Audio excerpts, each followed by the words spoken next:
Good evening, and welcome to the St. Petersburg By Night podcasting network. Tonight, we present to you our behind-the-scenes special, After Dark.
Everyone, and welcome to the St. Pete by Night Twitch stream where we play St. Petersburg by Night, a massive multiplayer 5th edition World of Darkness Chronicle set in St. Petersburg, Florida. My name is Kent, also known as Misha Kent on all social media, and you could go follow me there, but honestly, I don't post that much. What you should do instead is go follow St. Pete by Night on all the social media you see listed down below, as well as in the caption on both Twitch and YouTube. So go follow us in all those amazing places. It helps support the community. It gives you access to a lot of cool content that various members of our community create, as well as a behind the scenes look at how St. Pete by Night functions, how it actually works, how we make this thing happen, which is the purpose of this show we have here tonight. After Dark is our behind the scenes interview show where we talk to storytellers, we talk to players, and we talk to some amazing movers and shakers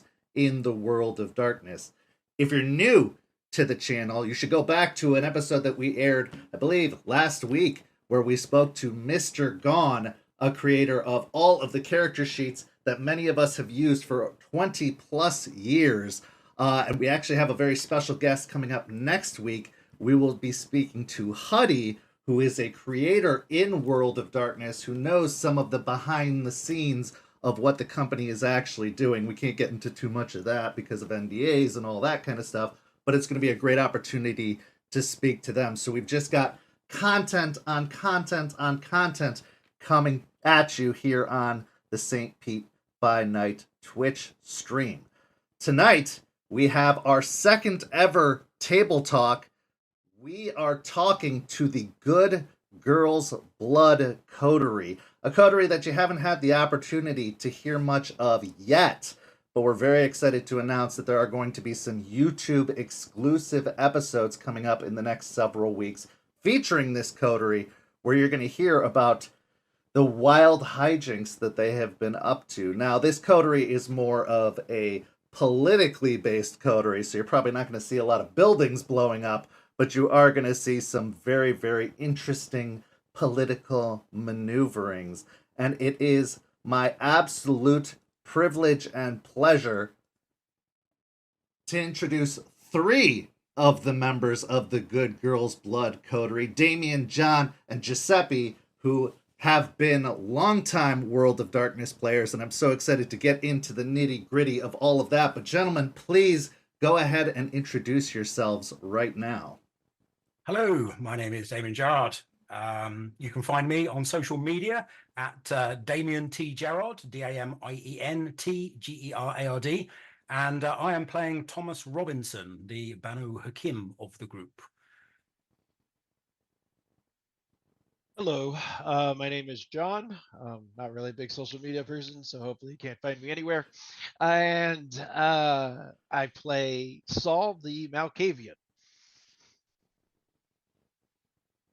And hello, I'm Giuseppe, also modern artifice everywhere on the internet, and I play Bartimus Sully O'Sullivan, the Tremere of the group. Now, before we get into all of our questions tonight, I want to give a very special shout out to one of our sponsors, Champs Tramps. She creates character artwork for all of our amazing community, as well as games outside of the World of Darkness. We are doing another very, very generous giveaway from Champs Tramps tonight. If you put in the hashtag CHAMP in the chat, that's CHAMP, you can be entered into the running for one free character art, fully colored in a variety of styles, including chibi styles, including has-been hotel-inspired styles, as well as anything that might sate your curiosity. It's something that she's very good at working with your commissions to create an art piece that you will love. And that is for one character, even though the example we give here is for a whole group. We don't want to, give away the bank here. So she will create one character artwork in a style of your choosing if you are selected in the giveaway tonight. So as you see all these people in the chat entering already, put in the hashtag CHAMP and you will be in the running for that art piece from Champs Tramps.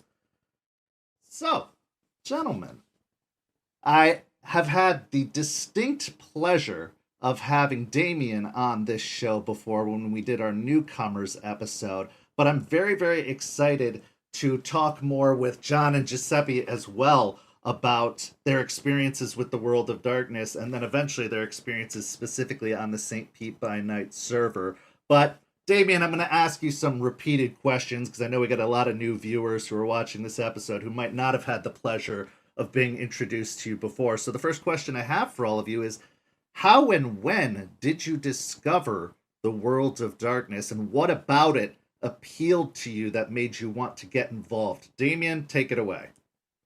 Well, I actually kind of partially play tested the game before it even launched because I've been role playing for a very long time, and it was part of a group that I found through an old convention in the UK called a Reading Games Fair, which I don't think exists anymore. So it was 1989, maybe early 90, I think, when I first started the game before it launched. And the reason I got into it is because I was kind of dating a goth at the time, and vampires are very big, and that's what happens. It's an appropriate setting, and it's very rare that I meet anybody in this community or in my time of playing that has been in this game or involved with this game longer than I have, and I'm happy to say that you are one of them. I have 25 plus years experience, but it's so great to meet a fellow elder statesman who has been a fundamental part of why this game is the way it is today. So I'm very, very grateful for that. John, how about you? How did you hear about the World of Darkness, and what made you want to get involved? Early 90s, I was still in high school, and there was the books at the local game store. Nan Games and Comics, I think, is where I first saw one of the first edition vampire books, and a little bit like Damien, the cute girl I was trying to get at the time was pretty interested in it, and she was the reason I started reading Anne Rice books in the first place, and there you go, started playing. The 90s were such a great time to get into it because vampires were all the rage, and this wasn't like Twilight vampires. This was, Anne Rice vampires, Interview with a Vampire, like Underworld was becoming a thing in the early aughts around that time. So vampires were very, very hip, and the goth scene was I was a part of it. So it was a very big part of everything, so that totally makes sense. Giuseppe, how about you? I got involved in the very late 90s, going into 2000. at a local card shop that we went to. They started carrying the White Wolf books because the owner was a huge Mage fan, and it was the time when they were doing all the Year of the X stuff, and so there was just tons of content coming out there, and we had never done role playing before. Like, I cut my teeth on Vampire before Dungeons and Dragons. It was my first introduction to role playing. Wow. Okay. So yeah, you Yeah. started with World of I Darkness instead started. of going the intro route of D&D or any of the other. Okay, Yeah. that's very interesting. So the next question, which is a pretty obvious one that everyone wants to know, what was the first character you played? What clan were they? What was the concept behind them? What can you tell us about that character? Starting out, Damien, go ahead. Well, my first character was about 17 years after I started running the game, because for the first 17 years of my time with Vampire, I was a storyteller.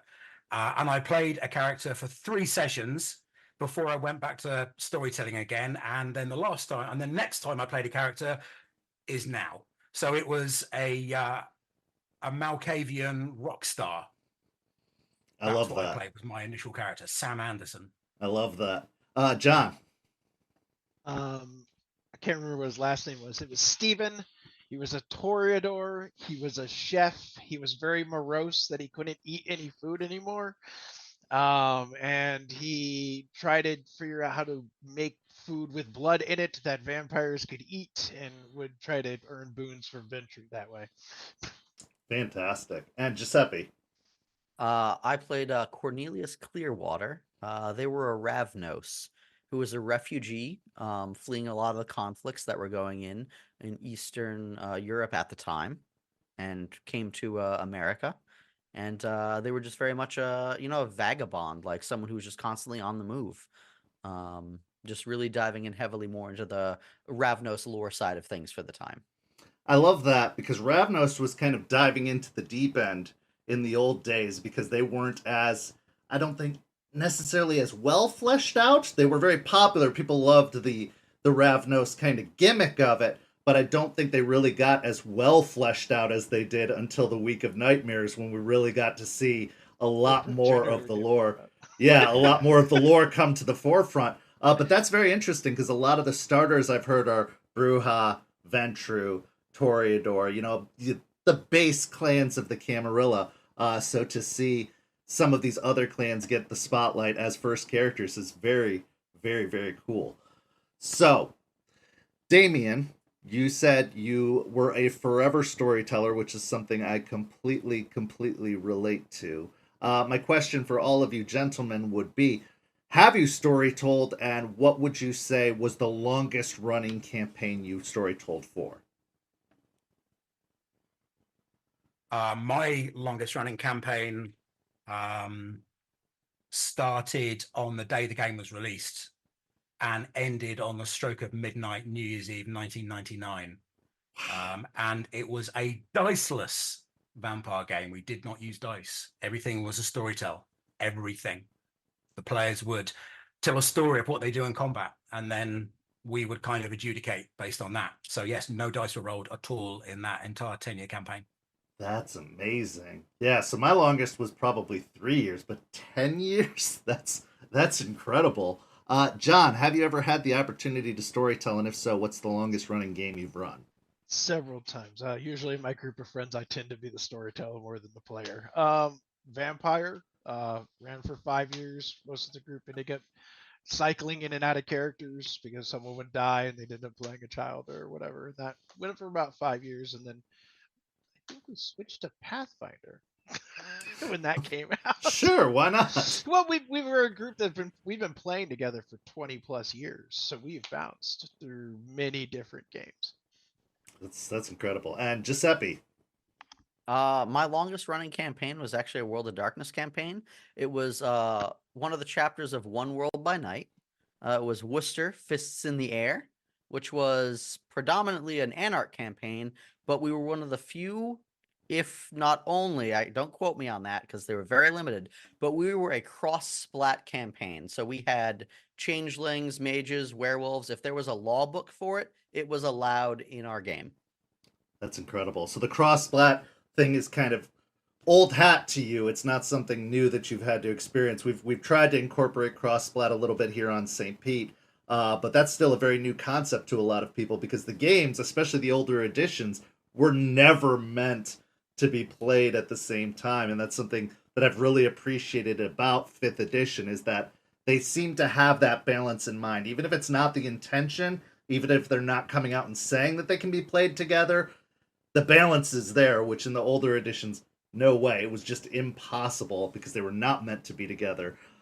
So we all come from the era of a variety of ways of playing World of Darkness games, whether it's play by posts, whether it's chat rooms, whether it's, I don't know if anybody played MUDs that were based in, or Mushes or Moos that were based in World of Darkness. What has been your most unusual experience in playing World of Darkness? Like, what's the most unusual way you've seen World of Darkness games played so far, Damien? I mean, I'm part of the original IRQ World of Darkness chats, like that predated everything. So probably that, I would say. The original, I remember, what is it? Streets of Necropolis was one of the early ones as well. I did dabble with New Bremen, like John was mentioning earlier on. But we're talking about the really early just text chats, I think. I've never been a huge fan of them. I much prefer talking. But yeah, so that's going back, I don't know, Absolutely. 30 years. Absolutely. John, how about you? I didn't play in it, but I saw a video of it, and it looked like a fun experiment. And it was someone took Crusader Kings 2, which is owned by White Wolf. They own the game company that makes Crusader Kings, and there is a whole mod for making all the vampire clans into Crusader Kings, whether you know it or not. And they played a game where they would role play each other over like Twitch streams or whatever, talking while they would try to kill each other in Crusader Kings with their armies and whatnot, and playing their vampire characters. And I was like, that seems very confusing, but a neat way to do it. That's very creative. Very creative way to do it. Giuseppe. Yeah, so it both unusual and the most fun I've ever had playing World of Darkness was with I believe the group was called Death Warmed Over. And we would pick a nightclub that we were going to, and we would all play our game for the night there. Everyone who was playing the game had a pin, a lapel pin, so you could recognize other players. You would go, interact, do whatever you wanted to, but if someone who wasn't part of the game addressed or asked what was going on or what you were doing, that counted as a masquerade breach. That's amazing. So even if just a normal person saw the pin and asked about the pin, that was basically asking about the pin was fine. It's, why are you guys doing rock, paper, scissors? Like, what's going on here? Why are you, is everything okay? Like, you know, like if they call you out on following through with the mechanics, masquerade violation. That's yeah, it was intense. That's so intense. I would say my weirdest experience, the play-by-posts were a nightmare to me because I, like you, Damien, love to talk, love the live action, like interactivity of it. So the play-by-posts where you would spend weeks just resolving one scene would just be absolutely awful. I could not abide it. I was waiting too long, but I was still posting 60 or 70 times a day just because I'd have 5 different scenes going at the same time, and it was just too much. But I'd say the weirdest experience I've had was in college playing in a LARP at the University of Michigan in their student union. We were up on the 2nd floor where there were a bunch of like administrative offices and stuff, but we were supposed to be pretending they were the streets of Chicago. And while I've done a ton of LARPing since, I think just that introduction to LARP, or especially vampire LARPs, in a setting that is very much not with using note cards to describe people's equipment or clothing. It was so bizarre, and I'm so glad to see how far we've come since then. So What is your favorite splat? Vampire the Masquerade is an easy go-to, but like, what is your favorite splat of all of the World of Darkness splats that have been released so far, and why? Damien. Succubus Club, the Okay. original Succubus Club. I transported it to London, and it was one of the focal points of my original campaign. So it's always got a very, very soft spot in my heart. My character that I played, the Malkavian, owned the Succubus Club, and she had a heavy metal band, and the band was called Stealing Years, which for those old school vampire members, vampire players here know is a Sabbat euphemism for committing diablerie. So fact fans. And they used to headline the Succubus Club all the time. So without a doubt, that is the club. That is the splat book for me. I love that. John. Mage. It's just Mage. straight up mage. And I'll actually say this because I've played more mage on Mux than I've played mage anywhere else, and I would say it's the one of the White Wolf games that lends itself more to the text, because it is when you're explaining doing an action, you have basically that little gap of time to really go think about, this is how my character views my paradigm, and this is how this focus applies into this paradigm, and this is why I believe this will work. And it's actually, it's one of the cool things, it's one of the reasons I like mage is while some of the rules get really weird and depending on who's interpreting what, but it really is, I believe, or I think, and in that paradigm, the concept of a paradigm is super cool in my opinion. Giuseppe. I'll still die on the hill that Exalted is a World of Darkness splat, and I know I like will. If you look into it, the lore supports. They built it up.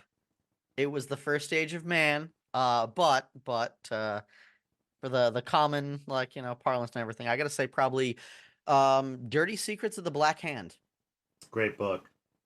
I think everyone knows True Bruja. They think Temporis. They think Doctor Who Time Lord, which is nothing related to what they are at all. They are the Watchers, and Dirty Secrets of the Black Hand has so much good underlying vampire lore. It is just teeming with opportunities, and it just, every question you get answers to just opens 2 more doors because of that book. Absolutely. And for all of you who are curious, I know we've got a lot of people who are new to the community who know nothing, be it before 5th edition. You can find a lot of these books on DriveThruRPG or StorytellersVault.com. They do have PDF, and you can get printed versions of the books. So if you're hearing about lore or books or anything tonight that you're interested in, there are ways to still get access to them. It's a lot harder to find the original print versions, but you can find access to some of these books on DriveThruRPG, so I definitely recommend heading over there. My heart and soul has always been vampire. It was my introduction to the World of Darkness. I think it's one of the most grounded games they have. However, ever since I started running Rage Across Tampa, Werewolf is climbing the charts. It's getting up there. There's something about Werewolf that I really, really have found a really good groove in, and maybe it's having a really good group of players to play with, but Werewolf is becoming one of my favorite splats. So there's been a lot of editions released, and Damien, you've been there to see them all, like the Highlander. But what has been your favorite edition of the game so far? Which release do you think really, really hit it on the nose? And it doesn't have to be, original World of Darkness timeline. It could be Chronicles. It could be New World of Darkness. But which one did you really find yourself sinking your teeth into, we'll say? Definitely not Chronicles. No. Definitely not Chronicles of Darkness. Just, no. I would say it's probably going to be V20, because I've got my lovely leather bound V20 book here. So yeah, I was one of their original backers for it. So, and I think what they did was they got together a lot of the bits and pieces from the previous books that worked and brought it together into a much more cohesive system. So yeah, I think V20 is where it's at for me. And what was different between revised or the older editions and V20 that you think they got right when they reconfigured it and messed with it and kind of re-released it? What did you think that they did that made 20th edition or 20th anniversary more appealing than the older editions? There are a lot more combo disciplines in V20. Combo disciplines were something that kind of appeared as a fan edit to start with, and then kind of got drawn in a little bit more. So they brought those in. They got a lot more merits and flaws. I think after the original PHB came out, they had some ideas for that, and brought in more merits and flaws. And I think they finally got celerity to a point where it wasn't quite as weird and wonderful it had been before, because every edition they changed celerity to the point where I can't remember which version has which version of celerity now. It's all a mess. But I think V20 was one of the closest ones. I certainly prefer that to some of the mechanics in V5. Oh, for sure, 100%. John, how about you? What was your favorite edition so far? I say overall, I'd have to go with Revised, third edition, and the reason is I felt like first edition they're like this is a cool idea. We have a really cool idea, guys. This is gonna be awesome. And then second edition, they're like, we made some mistakes with the first one, and we're gonna edit it a little bit. But third edition was third edition paved the way for Dirty Secrets of the Black Hand, and it paved the way for Succubus Club. It paved the way for all of the crossover. Like, they realized we made an entire world now, and while we don't advise you playing these splats together, these splats do interact, and when they do, it's always bloody and violent and messed up. But it third edition felt like the most polished version of their world from their first version. And in a lot of ways, 20th edition and COD was a complete reset. COD was a complete reset. 20th edition was, oh, sorry guys, we completely reset it. It made a lot of you real mad. But they also are bad. They were also kind of like, and we also realized that some of the things in third edition ended the world because they were ending the world, and we're like, well, if you don't want to do that, or you liked these these archmages floating around or anything else. So 20th edition had this weird thing of take what pieces of our history you want and use it. Third edition was, I'm written for this history, and I always thought it was I actually like where they're going with fifth as well. I'll put that out there. Absolutely. I kind of, that's what I'm curious to see, like, when more and more splats come out, and see how it plays out. I like the way fifth edition is going, but Giuseppe. I can't rule on it yet. Yeah, we're still waiting to see how it does turn out. So far, so good, but we'll see in the long term what we're looking at. Giuseppe, how about you? V5, honestly, which I know, like, even being an old school player and playing with a lot of them, the biggest thing I gotta say is, and I've said this to Mimic, our storyteller, who is fabulous, by the way,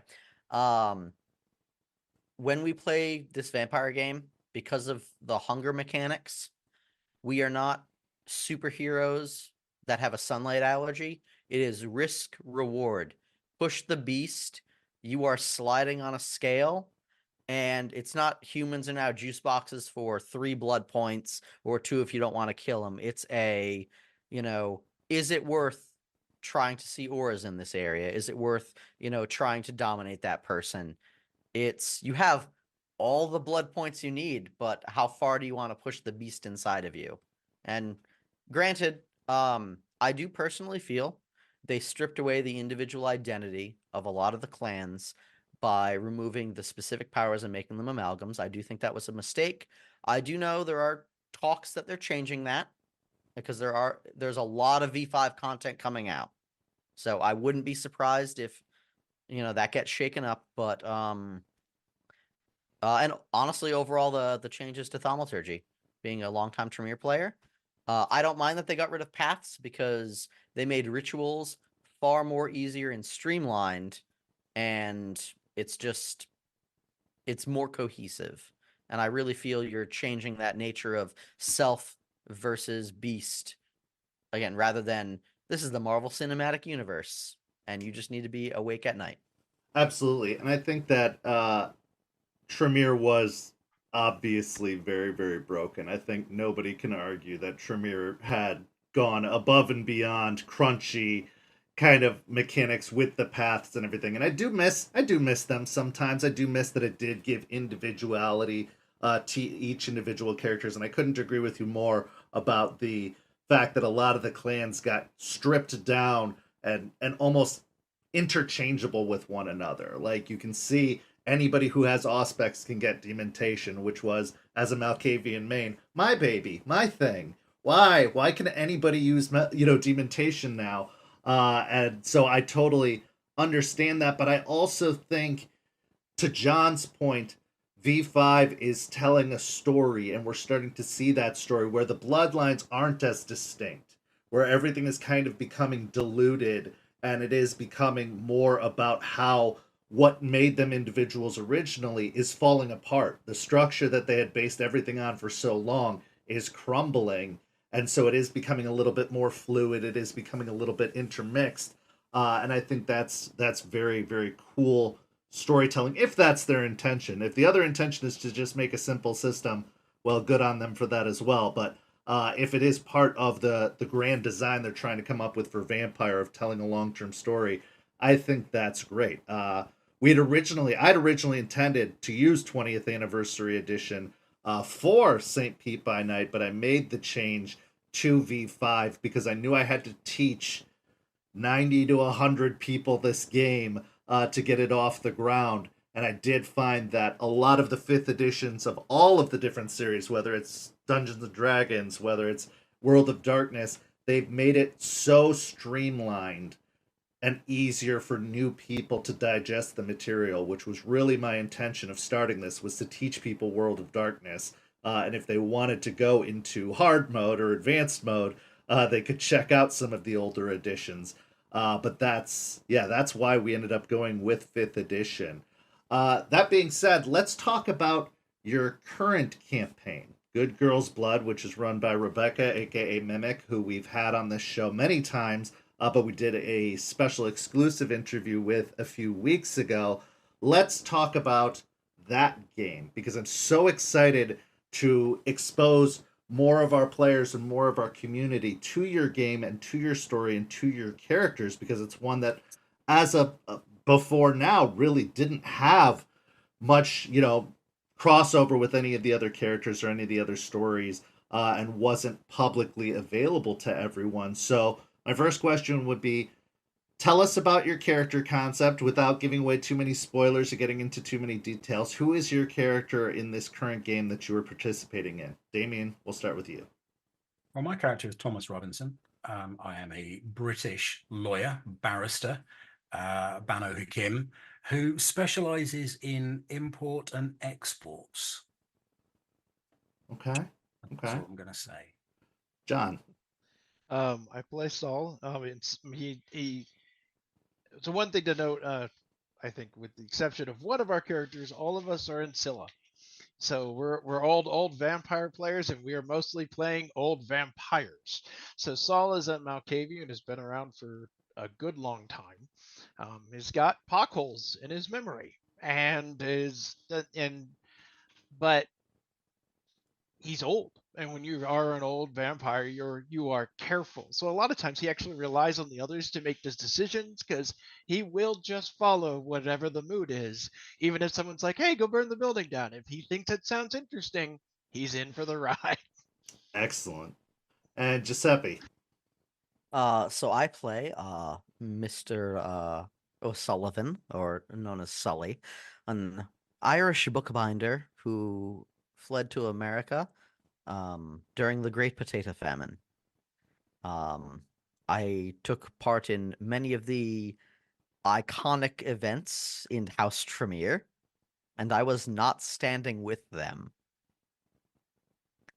And yeah, just like with John was saying, of how older vampires, you have different ideals, ideologies, and I'm trying to fix mistakes that I made in my past through my lineage and those that remain connected to my blood.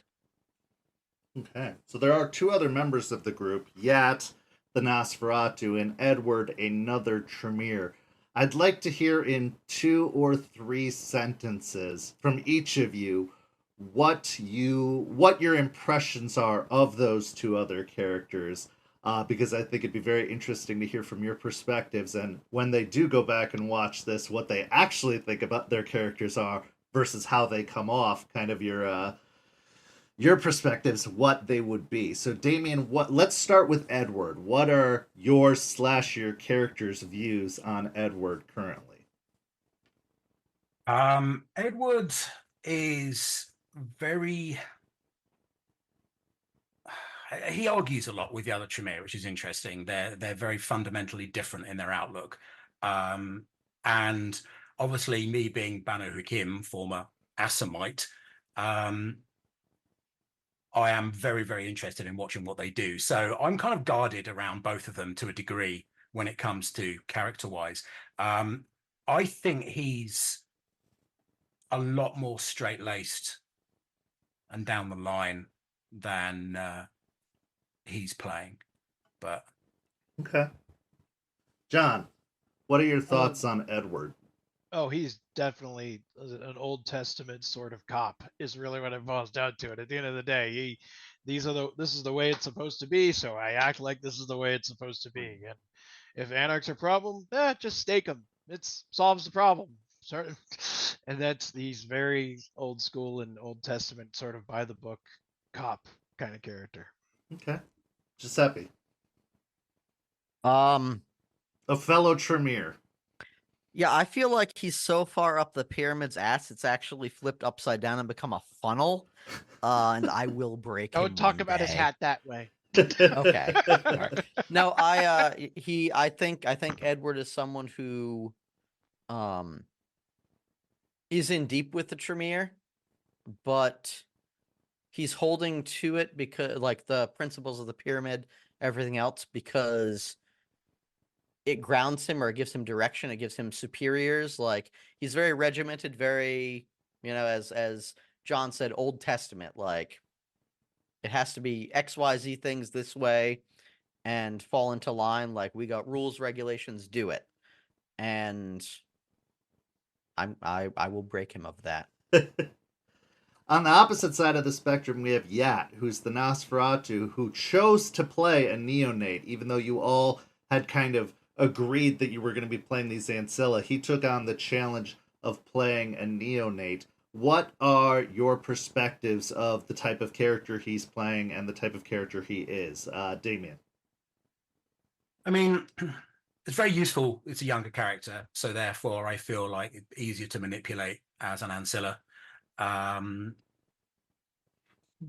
Information gatherer, which is useful. They're a researcher, so they're very good at gathering information. So I see them as a tool to be used, a very, very useful one.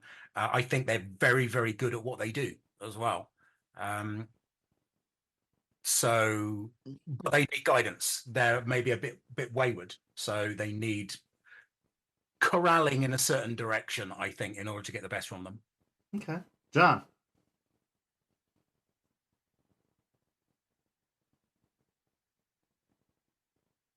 I think you're muted. I think you're muted.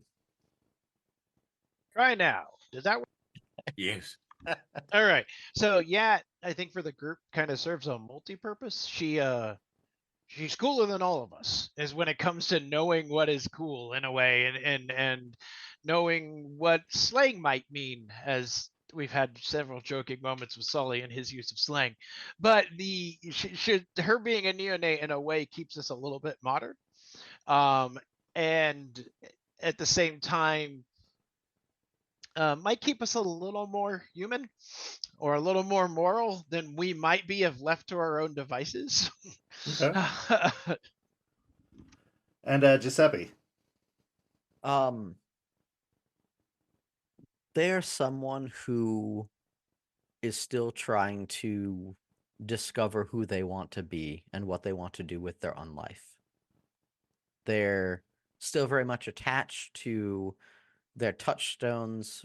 That, at least we know of, are the places they frequent, things like that. Their humanity more than any of us, and it really does show.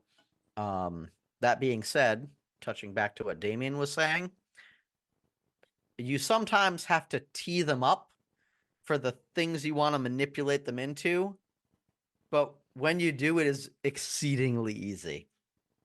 Okay. So this story, this setting had been developed for about 2 years before your characters enter, and honestly, even as you as players entered into the game, what brought your character to this city, and what are their impressions of this city? Because it's very unusual in comparison to some other Camarilla cities and other settings. What was it about this particular setting, or what is it about this particular setting that made you interested in playing it, and what brought your character to it? Damien, we'll start with you whenever you're ready. I mean, I used to run a West March style game myself with lots of players. So I like the fact that there's a variety of players around, and you don't just have a story that one person is developing.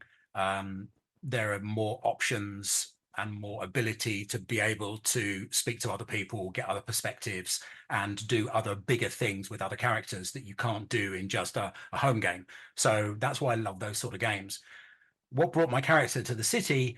Well, I'm not going to go into too much detail of what brought my character to the city, because that's in my background and I'm not going to spill the beans on why. But let's say the city was an currently untapped resource, and leave it at that. Okay, that makes sense. John, how about you? For Saul, it's all about it being a young Praxis. To be perfectly honest, it's you have a young Praxis, the most recent powerful figure, just decided is now gone, and in a lot of ways, there's opportunity there. Okay. And Giuseppe. Rebecca strong armed me onto the server, as she said in the chat.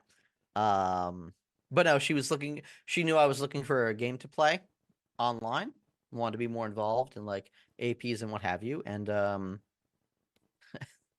that's just why I joined. Diving into the setting more though, found a story that would work with what was established. My character came to St. Petersburg specifically because their great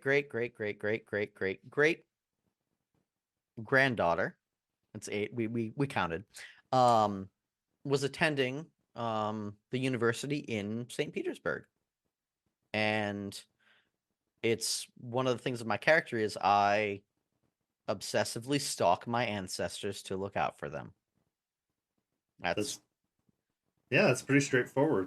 Yeah. I love one of the things I love about your coterie, and I get to keep up through updates from Mimic and through kind of keeping an eye on your channels, is that you are a very politically focused minded coterie. When I saw the build and makeup of this coterie, I didn't see, a bunch of strong arm brujas or a bunch of, people looking to shake things up in a physical way. You took a very, very intellectual, mental and social perspective on the way you built this coterie and what the intentions for the coterie were.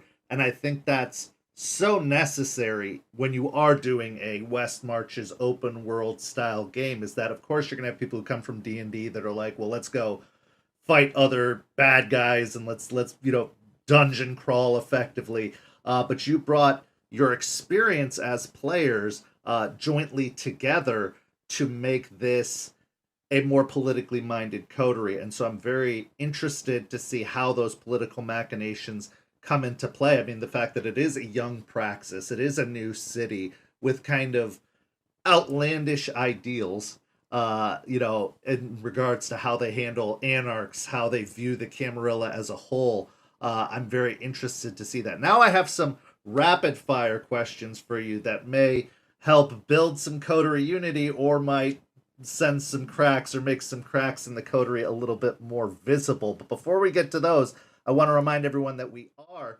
having a giveaway tonight, sponsored by Champs Tramps, one of our partnered vendors. You can get one free character artwork done in a variety of styles by Champ, including Chibi, including Has Been Hotel inspired, as well as a variety of other styles. It does not have to be from Vampire the Masquerade. It is not limited to St. Pete by Night. It could be any art piece from or any character from any game or setting. and she will work with you one-on-one to bring that art to life. So all you have to do is put hashtag champ, CHAMP, in the chat, and we will have that drawing at the end of the night. So if you're interested in getting a free piece of artwork, a giveaway from tonight's stream, just put hashtag champ in the chat to be entered into the running to get that art piece. So the first question would be, which character do you trust the most aside from your own in the Coterie? Damien, and why? Damien, we'll start with you. Edward, I think, because he is straight down the line. You can kind of predict where he's going to go, what he's going to do. So I like predictable. Predictable is safer. So yeah, Edward. John. Edward, he's predictable. Giuseppe. Saul. Because Saul has wonderful insights and knows just the right thing to do or say when it's needed most. Okay. Now, on the opposite side of the coin, which character do you distrust the most? Which one do you think is the least trustworthy in the Coterie so far? Damien. I won't ask you why. I'll let you keep your character insights and reasons behind the veil, as it were, but which one do you distrust so far? That's a tricky question. Possibly Yat, because they're the youngest, which means they could be more manipulable by an outside force. Possibly, yeah, I think Yat. John. I gotta go with Sully. I trust Sully to not screw over the Coterie, but Sully can't tell a lie. Oh, don't see you're blowing up the spot here. That's a fun thing to learn. Yeah, but when we made there's a Coterie joke about taking your arms because you can't speak unless you raise your hand.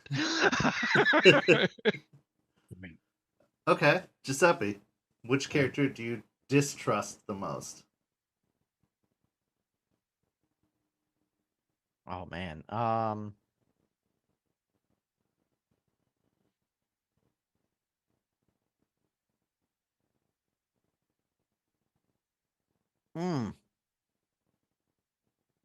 Edward. Okay. Because I'm not sure where his allegiances lie, truly. I don't know how deep, again, up in the pyramid he is, and that scares me because I took a risk, and it might come to bite me in the ass. I love watching mom and dad fight. It's hilarious.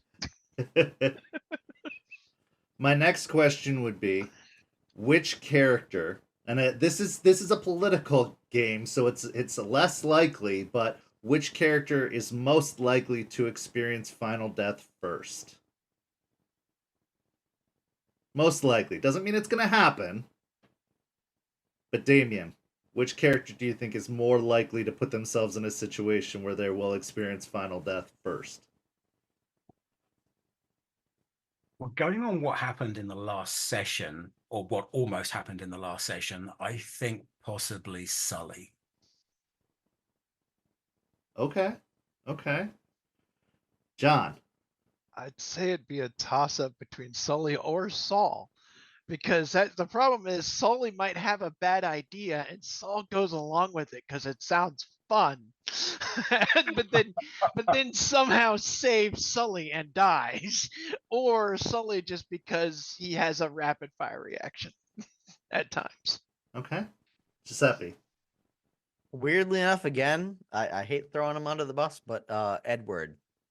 Because he's very matter of fact. He's very much, we will stake them, figure it out, ask questions later, and shit, that was a human. Can't stake him. Like, you just got a body now. Like, that's just murder. If someone's gonna actually murder someone accidentally, it's Edward. Okay. So my next question, which will kind of shake it up a little bit, if they haven't already, who is most likely to break the masquerade? Damien.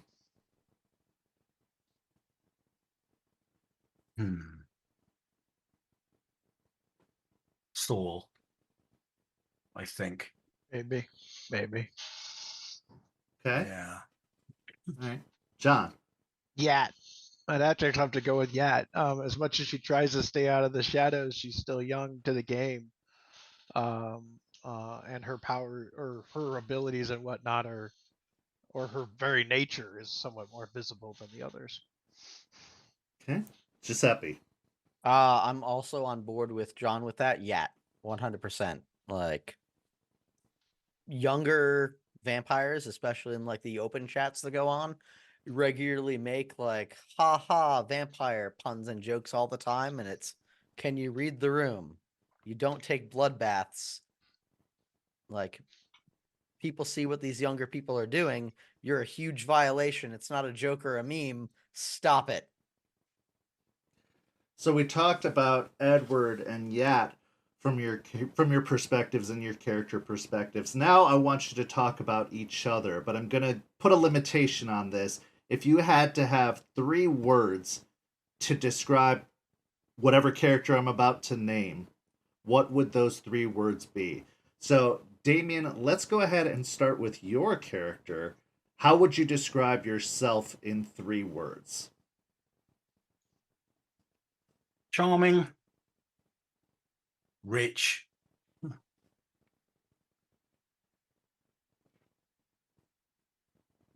amenable.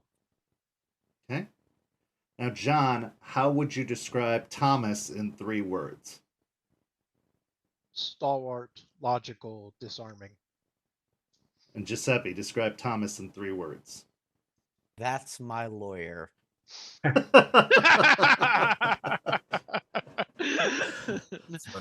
All right. That's pretty good. Damien, describe Saul in 3 words.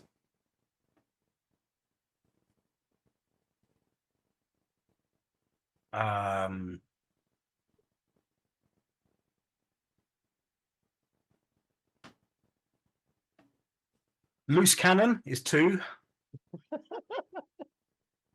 but reliable. Okay. Reliable loose cannon. John, go ahead and describe your own character, Saul, in 3 words. Visionary, chaotic, and confused. And Giuseppe, describe Saul in 3 words. I'll keep up with the bit. Someone's always watching. And finally, let's have Sully described in 3 words. Damien.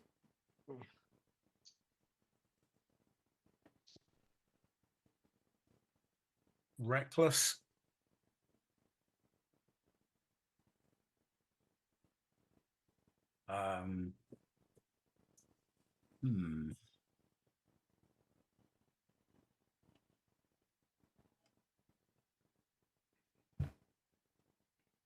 Oh, that's tricky. That is.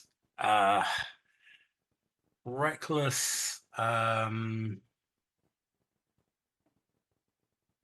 impulsive. I suppose a bit like reckless, isn't it? I suppose. But relatable. Okay. John, describe Sully in 3 words.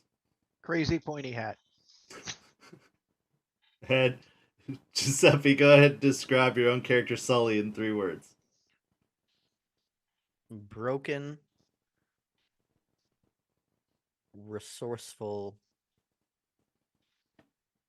trustworthy.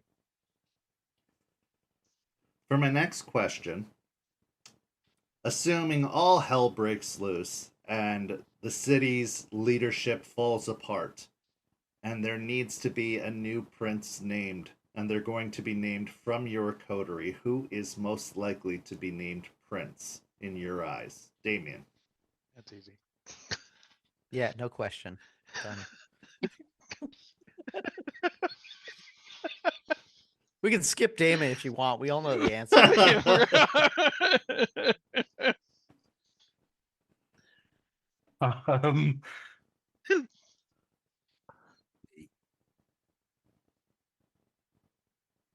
Probably me. Edward. Or not Edward, sorry, Thomas. Thomas would be named Prince. Okay. So, John, do you agree with that assertion? Absolutely, Thomas is Prince. I can be Seneschal sitting behind him, but he is Prince. Okay. And Giuseppe. We're killing Carmine next week. Let's go. Okay. So we've talked a little bit about the characters and their views on one another. Let's talk about the story overall. So if you were to describe the story as you've seen it, and we've got Mimic watching along who knows the actual story, but I'd love to hear from you as the player's perspectives on the story in like 2 to 3 sentences, maybe a little bit more. What would you say that the story is about? Damien, we'll start with you. I think we're coming to the end of at least the first chapter of the story, and that was to do with Cassius Coin and a blood cult, a Kine blood cult that was kicking around in St. Pete's. And I think that's the first chapter. So, but overall, I think what we're looking at doing is getting some kind of control over City Hall and moving in Kine political circles. Okay. John. I think the first part of the story was about a blood cult, and a secondary layer on top of that is independent vampires in general. You essentially had a group of independent kindred amongst in the domain of a bunch of old Anacilia and one neonate. And it's like how do you want to deal with these people, and what do you want to do with them? And all kinds of options were thrown around because, well, we're political vampires. There's never just one answer unless you're Edward. But we had options and we were going to try to figure it out. And so there was a lot of, it wasn't just, oh, there's a blood cult. No, that's interesting. Or what secrets can we get out of this? There was also moral implications. Like, well, I mean, are they really, do we need to kill them? I don't think we need to kill them. They're just trying to live, right? And things along those lines. So that was neat. Okay. Giuseppe, how would you describe the story in just a few sentences? It's intrigue and mystery, mainly political based, even within blood cults, kindred politics, which there's a lot we haven't touched base on in the game that we have access to. And I think as it develops more, it's going to veer in both of those directions as we get into the nitty gritty, or what are the skeletons in people's closets. Okay. Personally, I'd rather it's just the Queen's Gambit version of Auden, but you'll find out about him later on, guys. So Rebecca was first introduced to the World of Darkness through this game. She was one of the first people who jumped to the ready and showed a lot of interest in this when St. Pete was first forming. And pretty much a majority until, not that long ago of her experience was through St. Pete. And she's spoken very, very highly about working with you all as a group because of your experience, that she's learned a great deal. What would you say is something that you really enjoy about Mimic's style of storytelling, considering you are all experienced storytellers, experienced players, knowledgeable about lore, working with someone who's so new to the setting and so new to storytelling in general? What's something about her storytelling that you really enjoy? Well, she gets us. She gets the group. She understands where we're coming from and what we want to do. And I think unless you have an ST who does that, everything's going to fall apart. So she's exceptionally good at that. But also, I like the fact that she's a lot more laid back than a lot of other storytellers can be. She's very willing to give us the space that we need in order to role play or to do this or to do that or whatever. So it creates a very I'm not going to say safe group, but you're free to be able to play and not be railroaded. Okay. John. Yeah, a lot of times when you have an experienced storyteller, there is a feeling of this is the story I want to tell, and you can kind of see, like they'll call it rails. Like there are definitely rails or tracks on the road that this is the way I'm supposed to follow. And while there is a clear I would call it a situation, but it is not a railed story. And she's very good at the yes and sort of improv style. Like you say something and then she yes ands it and she moves on, and kind of you're growing the story together as opposed to being actors in a play she has written. Giuseppe. She is so good at the background things that a lot of people take for granted. Like, I did a downtime action about researching getting involved in human politics. I got a 12-page document on methods you can do to screw over people actually in real life that are political things. Like, she takes everything that we say and amplifies it. She, like, the yes and attitude makes it where you feel like the path that you choose to go becomes your own rails, because you have all these avenues in front of you. Choose which direction you want to go in. I'll be behind the train pushing you as hard as I can in that direction. That's how she is. Okay. St. Petersburg by Night is brought to you through collaboration with our partnered vendors, Wolfpack Dice, Ember Fox Dice, Dragon Ink Dice, Barra the Bard, Champs Tramps, Panchi Artista, and Chromatic Creations. Links to our partnered vendors, as well as our Twitch and YouTube channels, can be found on our website, stpetbynight.com. The official theme song for St. Petersburg by Night is Vampire by Faith and Failure. You can find them at faithandfailure.com. You can follow SPbN on all socials with the hashtag StPeteByNight. If you wish to support our program, you can do so at ko-fi.com/StPeteByNight to help keep the stories rolling.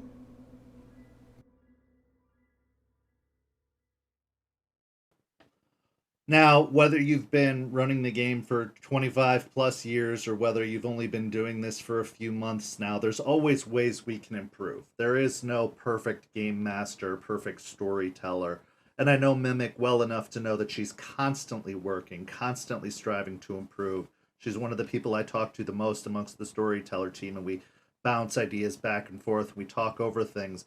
So I would ask, what's an area that, being experienced storytellers yourselves, that you think Mimic could improve in, that you think she could work on? What would you challenge her to, try to focus on in terms of storytelling? And I know she'll take it all very, very well.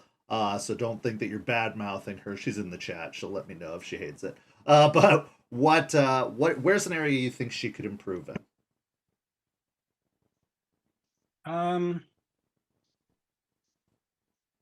I mean, I thought initially about saying rule systems, but nobody knows all the rules. And as long as you know where to go in the book to find them, it doesn't really matter. The feeling of not being railroaded, that I think is important for a game like this. So it doesn't matter if we are being railroaded, because that's what happens in games. Just make it look like we're not. Okay, so finding ways to keep things on track without it seeming too forceful, making it seem natural, or finding a way to organically lead the story back to the path that you want to be on. Yeah. Without. Okay. John. If anything, I'd actually have to say it was in just the first couple of sessions. She had a bunch of experienced players in front of her. She's like, I'm going to let you guys do your thing. But because we were also all new to each other, we actually had to work at our group cohesion. Like, why are we actually together? Why are we working together? What are our strengths? And things along those lines. And in my experience, especially when you have a new group, if you have rails in the beginning and you get the new group through that first challenge and they get their feet wet, so to speak, you then pull the rails apart and let them grow a little bit more and a little bit more freedom. But you've now got that icebreaker of a storyline out of the way, or that plot arc 1, or whatever it may be. Right. So the introduction, kind of getting everybody settled together. Yeah, there is a lot of storyteller involvement in that. You can't just throw a bunch of players together and be like, all right, get along. Like, you have to help maneuver and shape that so that they do have a common focus and a common goal. And I could say, even, again, with 25 plus years experience running this game, that's still a challenge every time. You're looking it's at the different... hardest thing. Yeah.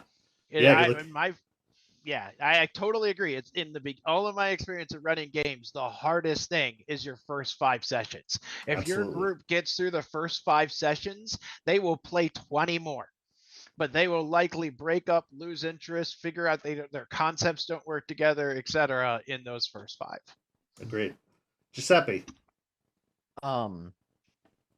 This one's a little bit of a weird one.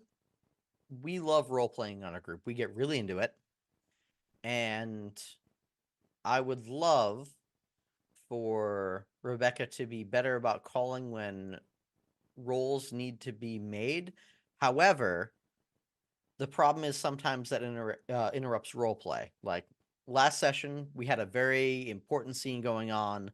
One of my touchstones was being actively threatened, and I'm like, I out of game, Rebecca. I need to make a frenzy roll right now. I absolutely should. As Rebecca says in the chat, there should have been like 10 frenzy checks, which she's not wrong, and I think that's more related to how we play and using the dice roller. But sometimes I feel like there are times when some rolls should be made and some aren't.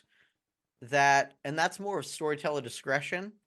But she's doing it because we are so invested in the story, invested in the scene. We're like viscerally there, and everyone's on edge. And I doubted myself again of like, should I like remind her? Should I say her like, I should be doing this? So Yeah, just knowing when to call for those mechanics. That was a big thing in the first iteration, which is really where she learned a lot of the vampire storytelling from. I stressed a lot letting the scene play out, not relying on mechanics, letting people kind of feel their way through it, because halting momentum, mechanics have such a strong ability to bring things to a screeching halt, and then you have to resolve all that, and then you're supposed to pick up where you left off, and it can be very, very difficult to do. But that's really good feedback. One thing, and maybe you all have advice for these areas that you can give as well, but one thing that I've found is I kind of have an idea of what roles I'm looking for them to make before we go into the scene. If I'm doing something as a storyteller that I know is going to threaten a touchstone, for example, I'll have that frenzy check ready. I'll already have it in my mind. Okay, they're going to have to make this check at some point, and I'll find an organic moment to drop it in without just stalling too much. But it's a very hard thing to do, because you don't want to lose that intensity. You don't want to lose that fire of a particular scene just because of mechanics, but it is also a fundamental part of the game as well. So it is something that I think that a lot of just practice will help with. But I do think that's a very, very valid point to bring up. So, what is an SPC each of you would like to encounter from the grander game as a whole, maybe that hasn't come into your story yet, that you'd like to have a scene with? Or if you have encountered them, that you'd like to expand upon that relationship with?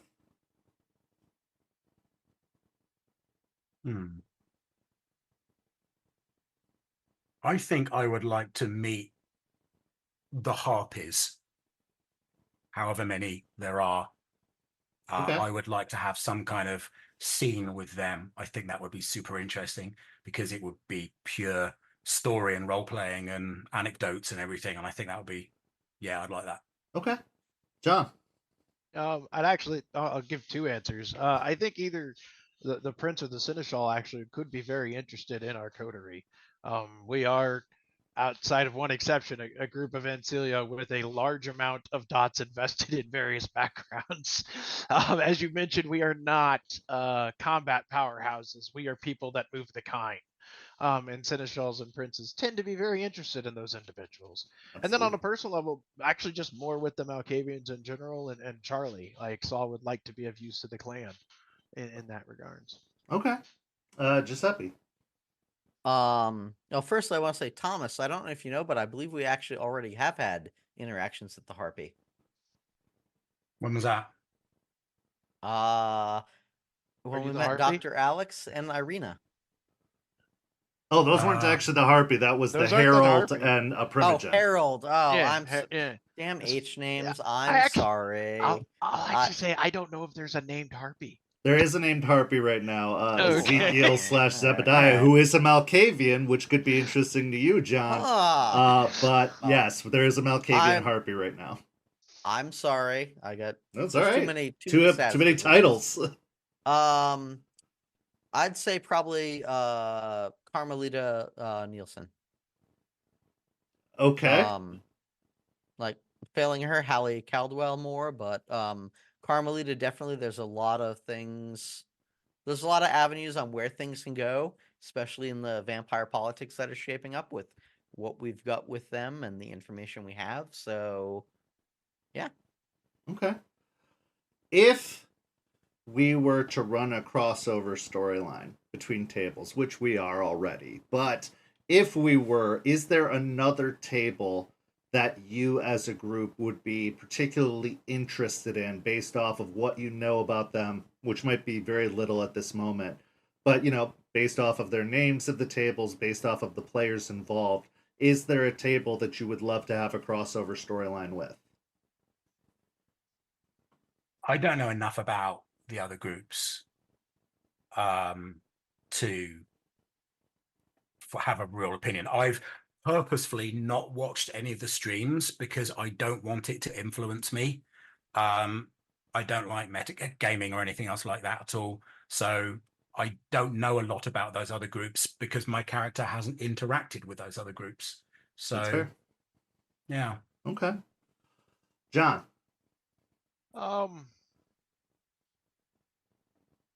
If I had to, I'd say Bloody Strings, possibly.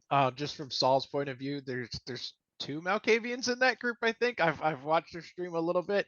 Unlike, I like watching the streams. I try not to remember anything of any character. I'm pretty good at separating that line, but I just wanted to get a feel for how the streams work.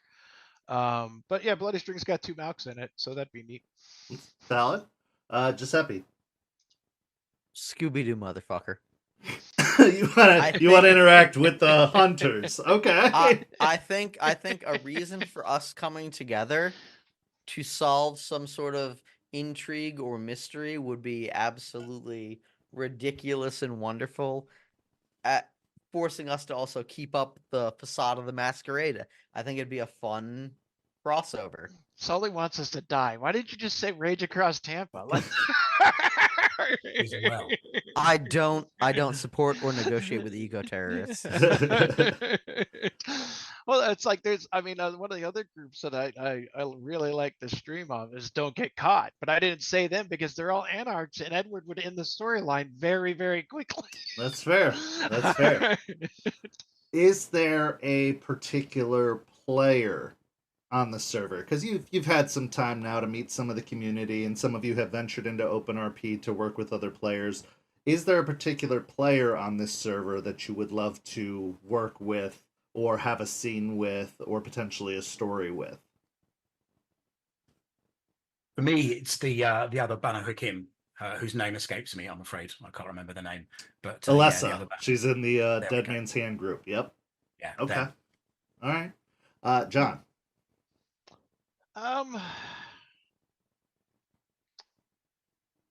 I think I'd probably have to go with Nori. She's excellent as for like a couple scenes, like always she was in the Malkavian scene, whatnot. Just fantastic. Yeah. Giuseppe. There was a character I met at one of the more recent parties, the Christmas party. Recent, geez.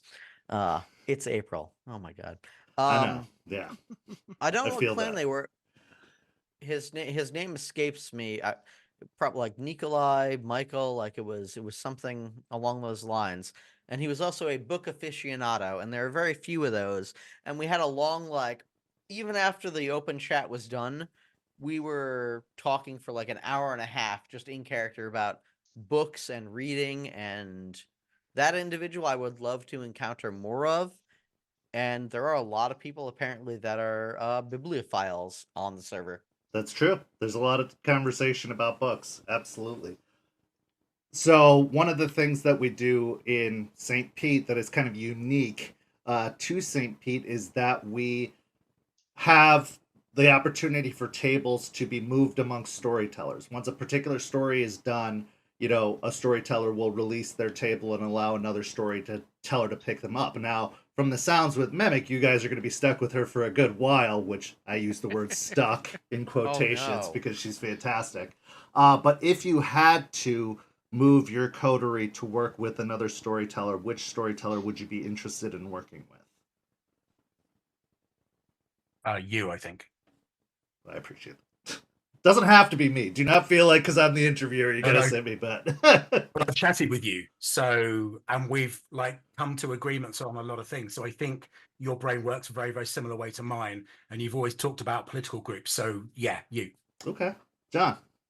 I'd have to go you or Nikki, one of the two. And the reason you with the political groups, like I've seen a couple of the Rage Across Tampa's and things along those lines, and I think that would fit well for us in a lot of ways. But at the same time, Nikki, she has a talent for letting the group explore their, especially with the group of neonates in that one storyline, they're exploring their loss of humanity and all the things, the touchstones and the things that they have to deal with is also kind of neat, because fifth edition actually has systems for that. It's actually called out, where in a lot of times for other editions of Vampire it was an afterthought. Yeah. And Giuseppe. You, for the reason that various other people have listed already, because you get and World of Darkness and the lore even beyond what V5 presents. You aside, Irina, I think how she comports herself, how she plays her NPCs, she brings life to them in such a great organic way where I genuinely, for 2 months after interacting with her, didn't even realize she was just another storyteller. She's actually not a storyteller yet. She's just a moderator. She, but now that yeah. you've said that, I'm going to push her to be a storyteller because that's very, very interesting. Because she'd be very flattered to hear that. And I think, thought she was. So. Yeah, nope, just a moderator. But I will push her to become a storyteller based off of that recommendation alone because she's a very talented role player, and I think she could have a very, very unique story to bring to the table. So that's a good one.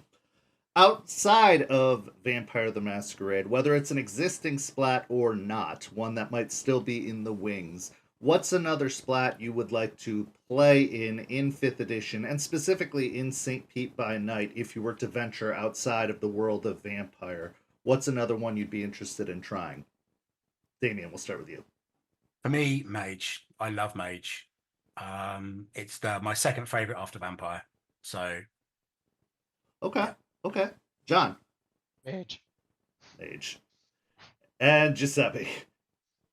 I would he's gonna say play Mage. Yeah, he's gonna play However, because it's specifically to St. Pete, my answer is Wraith. Because I think there's a lot more potential in St. Pete by Night for Wraith than any other splat. Because it's there with all the Theo stuff. It's ripe for the taking. Yeah, ghosts and wraiths have been a constant in the St. Pete story so far, and so I think there is a lot of room for Wraith to have a pretty strong impact on the St. Pete setting as a whole. So, what is something that you are looking forward to seeing in this story that you're in right now that hasn't necessarily come to pass? Maybe something that's been clued at, or something that your character has particular interest in the story that you're currently engaged with. Damien. I mean, we're still very much involved in the whole blood cult thing. I think as a result of that, I would like to see our Coterie's star ascend a huge amount due to all of the very positive things that we are doing for the Prince and for the community as a whole. Okay. John. Sort of what Damien said, it's interaction with the praxis.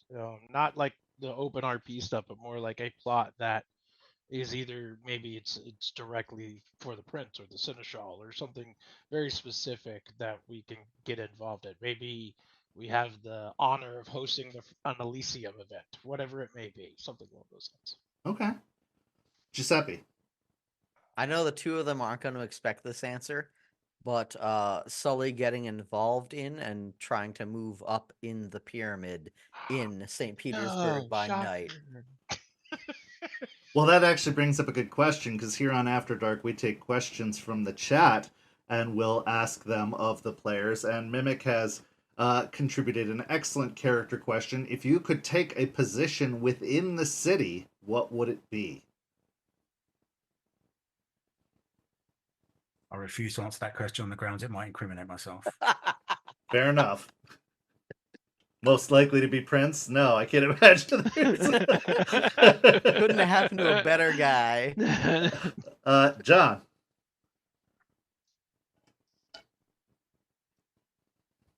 Seneschal. Once we make him Prince. That's fair. Okay, that's fair. Giuseppe. Regent. Okay. Yeah. Well, you've already had a nice interaction with the current regent, so, there's room for growth and development there. Fantastic. Now, another question that Mimic asked, which is a story-based question, and this may be more relevant to you than it is to our audience, who doesn't really quite know exactly what's going on with you yet, but I'm interested to hear your answer, and I'm sure she is as well. What do you want to do now that you know there's a touchstone involved in the blood cult?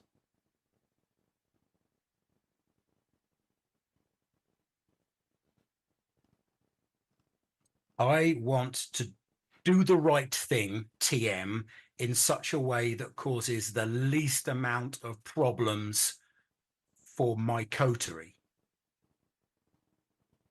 Okay. John.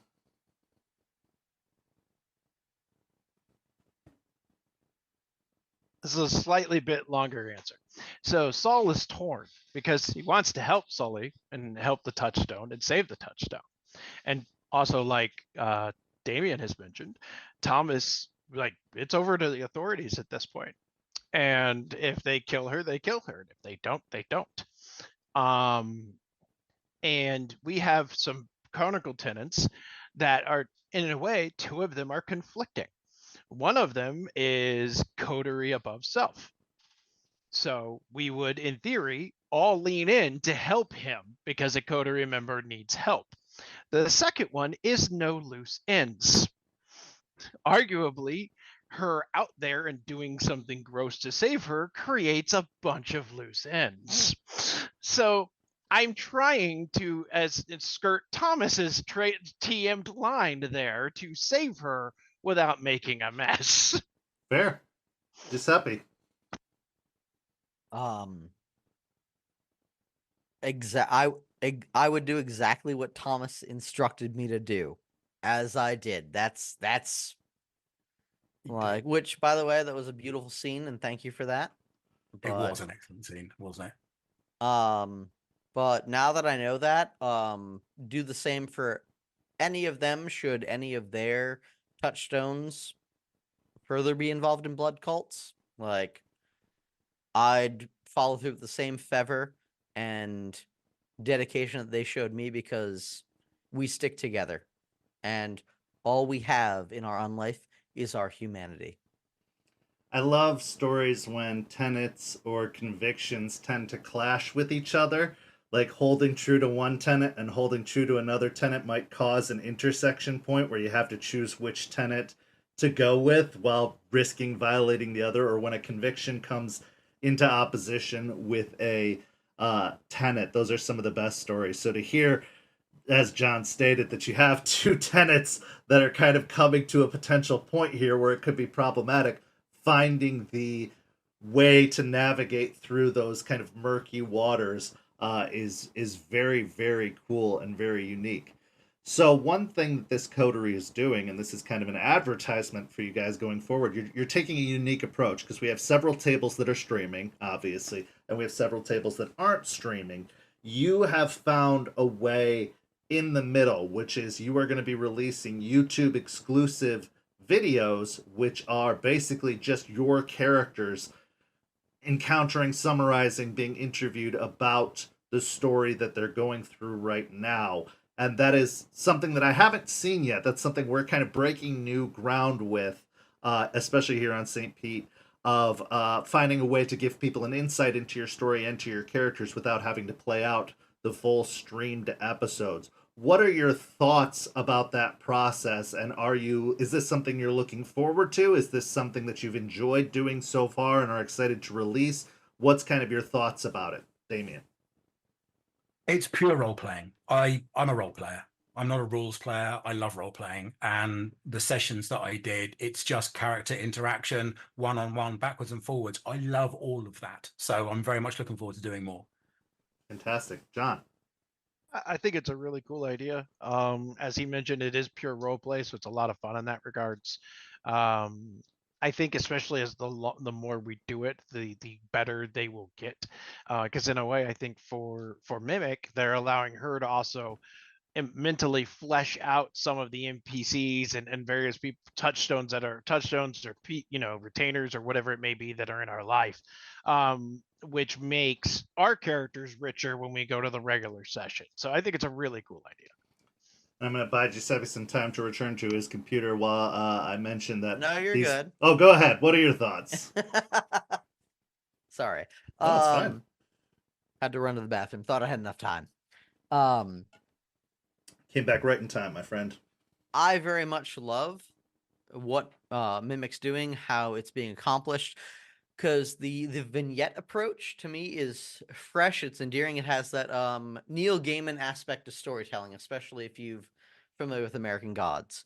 And as a result, there are some unintended surprises that happen as developing relationships with NPCs, expanding upon stories in ways you didn't think about. So I'm excited to continue it on and see where this can go, because it's a unique approach to doing an actual play in a different arrangement, and it breaks the stereotype, and those things encourage other people to try new things in storytelling and role playing.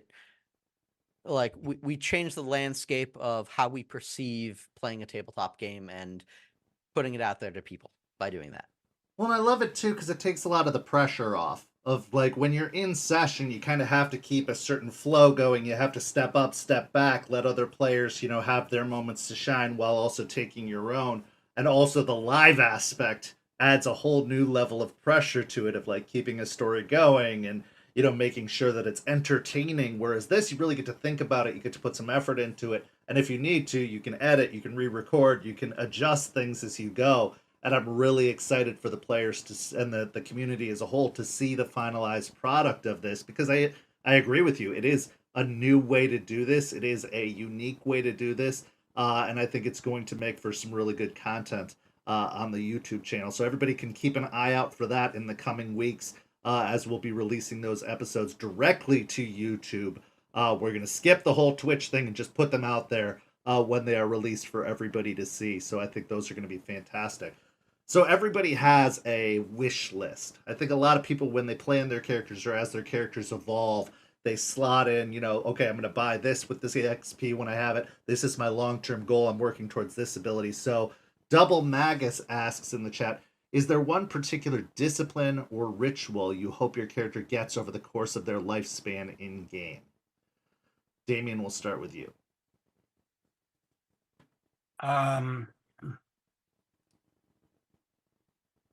Yes, any discipline to level 6. Oh man, if they release extended disciplines one day.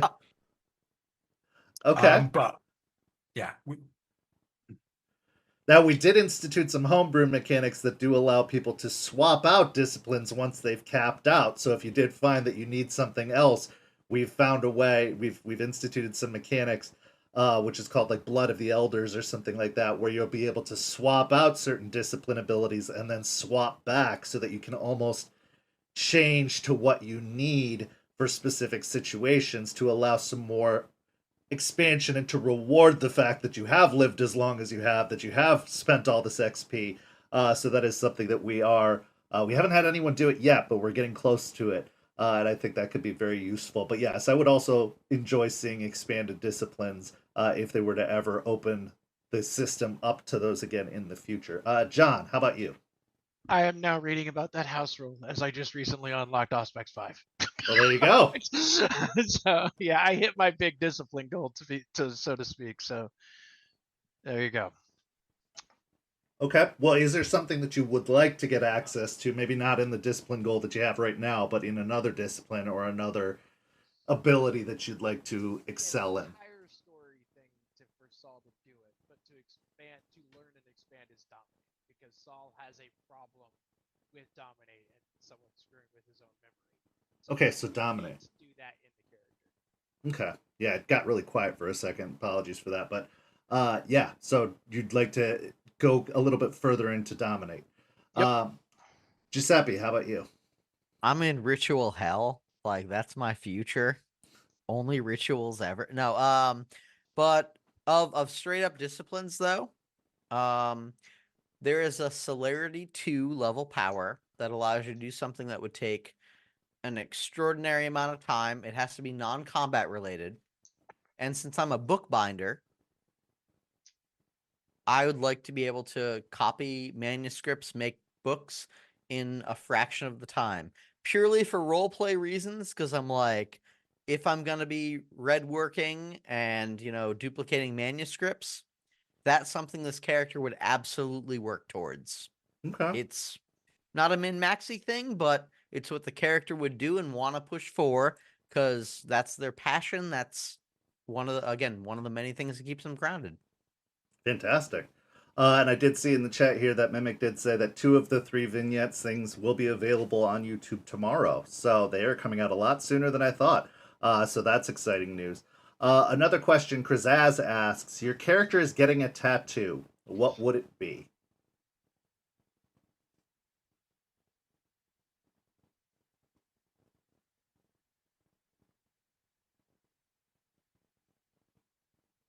I don't think my character would get a tattoo. But if in fairness to the question, I would probably get something like the chemical symbol for adrenaline done onto my wrist. Okay. John? Well, if I learned some vicissitude, it'd probably be a whole lot like Memento, where I just put notes in my arm so I remember what I did. Excellent movie. It is an excellent movie. It is. We actually have a character in my Dead Man's Hand table who is going through a bit of a memento situation right now, so I'm glad that you brought that up. Giuseppe, how about you? I would get a portrait of my wife and child on my sternum. Okay.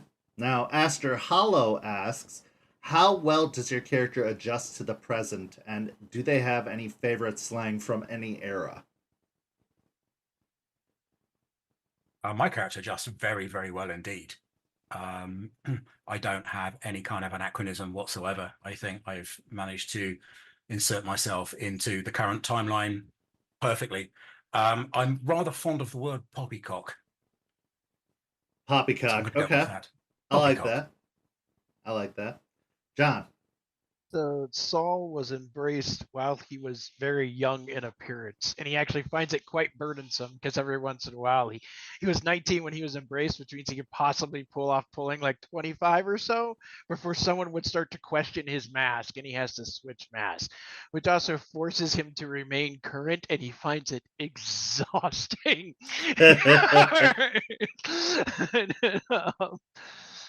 So there isn't any particular slang. He doesn't have any fondness for anything. But he's not really anachronistic in any way because he is required to keep up his mask. And Giuseppe? Per my lawyer in previous sessions, I'm legally not allowed to use slang anymore, and we've had many conversations about it. They know what I'm talking about, and they can't speak on it. So, Mimic asks the question, we've had a limited amount of interaction with other SPCs or NPCs. What clan or lore would you like to see more of?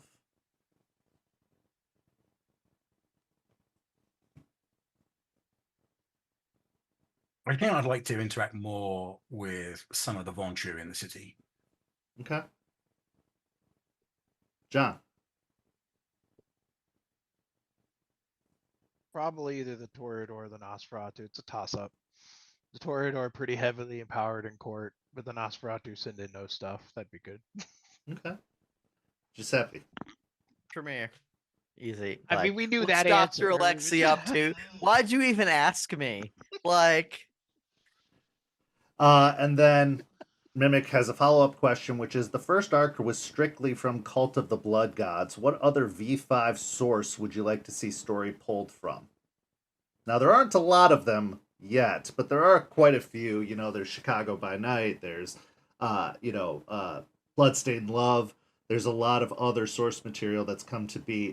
What would you like a story inspired from? What's another source book you'd like a story inspired by, or maybe pulled directly from?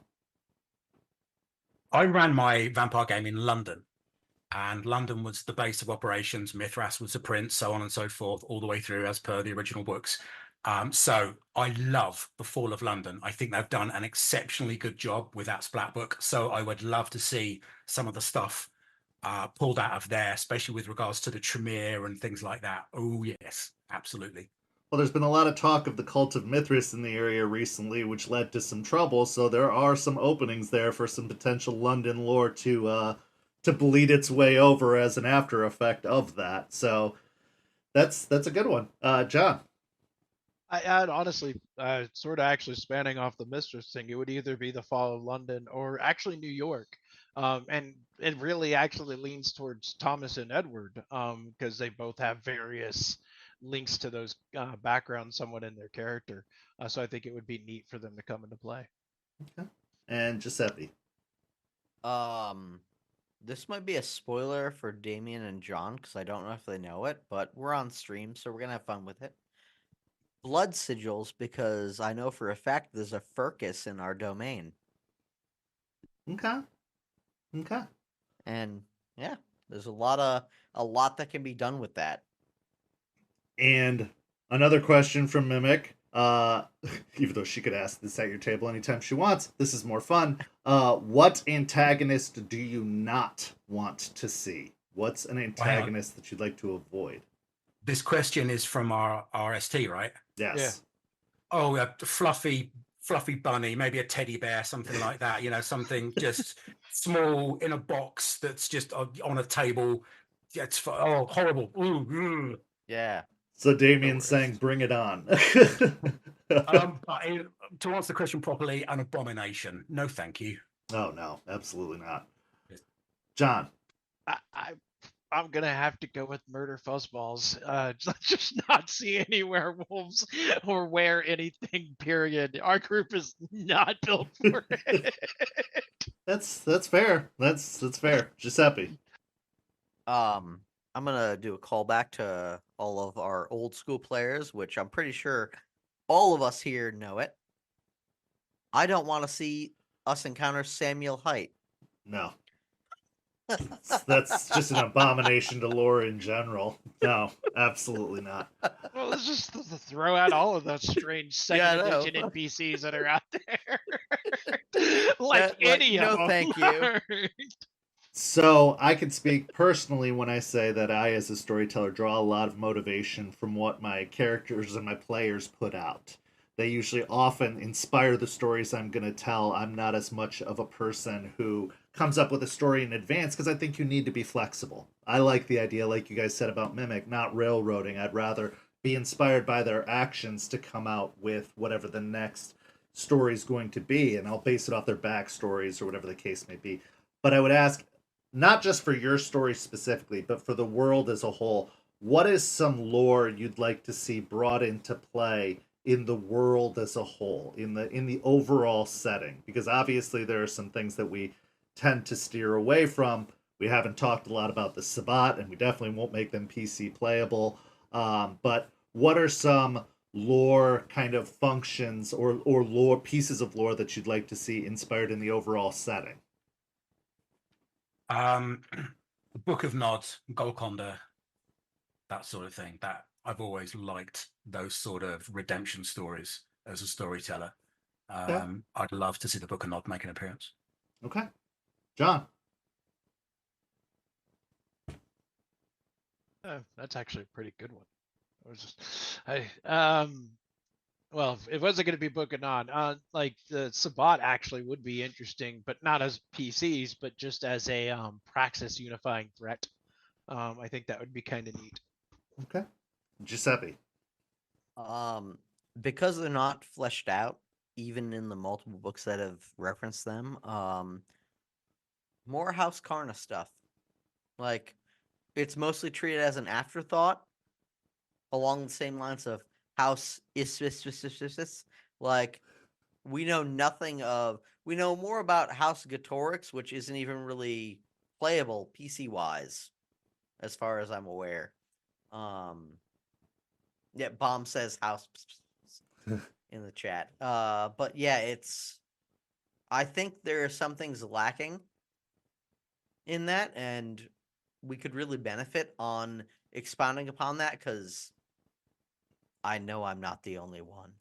Oh, I would love to see more of the lore of various entities that have come to be in 5th edition fleshed out. That's one thing that I think that, to a certain degree, has been done a disservice in the 5th edition, is that they have not been as lore fulfilling as other editions have been. Like, other editions read very much like a storybook. They gave you a ton of lore and a ton of resources, and this one has been much more simplified, much more streamlined, which is great for bringing players in. But for those of us who want an update on the story, who want to know about Theo Bell killing Hardestat and like all of the fallout from that, it would be really nice. And we have tried to do our best not to do anything to super shake the boat, just in case something does come out. But like we went out on our own with Miami and just kind of did what we wanted with the very little bit of Miami that we had.